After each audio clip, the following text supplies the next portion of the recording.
5 கடைகளில் அடுத்தடுத்து கொள்ளை. கடைகளில் வைத்திருந்த 50,000 கொள்ளையடித்து சென்ற மர்ம நபர்கள். ராணிப்பேட்டை மாவட்டம் ராணிப்பேட்டை அடுத்த சிப்காட் கிருஷ்ணாபுரம் பகுதியில் துணிக்கடை, மளிகை கடை, செல்போன் சரி செய்யும் கடை உள்ளிட்ட 5 கடைகள் தொடர்ச்சியாக இருக்கு. இந்த 5 கடைகளில் உரிமையாளர்கள் இரவு கடையை பூட்டிவிட்டு சென்ற நிலையில் வழக்கம் போல காலை கடையை திறப்பதற்காக வந்தபோது அடுத்தடுத்து 4 கடைகளில் பூட்டை உடைத்து மர்ம நபர்கள் ஒரு கடையில் வைத்திருந்த 50,000 ரூபாய் ரொக்க பணத்தை கொள்ளையடித்து சென்றுள்ளனர்.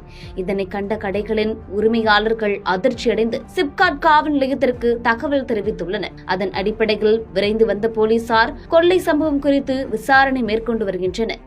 கைரேகை நிபுணர்களை